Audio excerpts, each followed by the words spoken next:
Topic સાથે હું છું શિવાની। આજે પણ વાત કરીશું એવા 6 મુદ્દાઓની કે જેમાં ખાસ આપને દર્શાવીશું આજના દિવસના સૌથી મહત્વના 6 મુદ્દાઓ।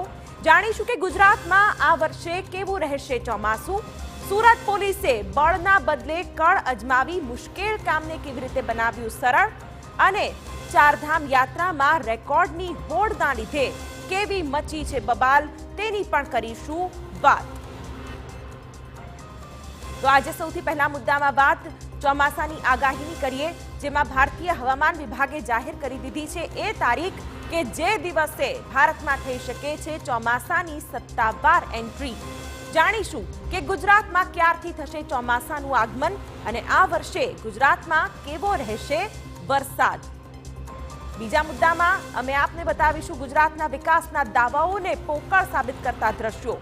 આવકના દાખલા તેમજ જાતિના પ્રમાણપત્રો કઢાવવા માટે ગુજરાતમાં સરકારી કચેરીઓ બહાર લાગી છે લાંબી કતારો।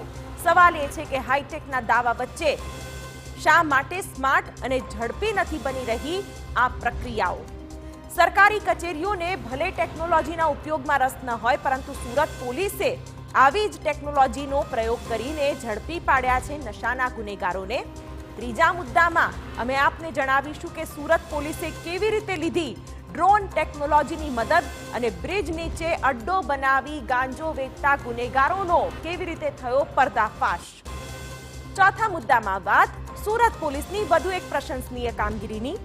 ઉધના પોલીસ મથકના વિસ્તારમાં કોમ્બિંગ માટે પહોંચી હતી પોલીસ, પરંતુ કોમ્બિંગ પહેલા જ પોલીસે અપનાવી કંઈક એવી ટ્રીક કે સામે ચાલીને પોલીસને હથિયારો સોંપી ગયા લોકો। બળથી નહીં, અહીં કળથી થઈ છે કમાલ, તેની પણ કરીશું વાત। પાંચમા મુદ્દામાં વાત એક ખૂબ જ શરમજનક ઘટનાની। ફરી એકવાર લજવાયો છે ભગવો અને એક સંત પર લાગ્યો છે છેતરપિંડીનો આક્ષેપ।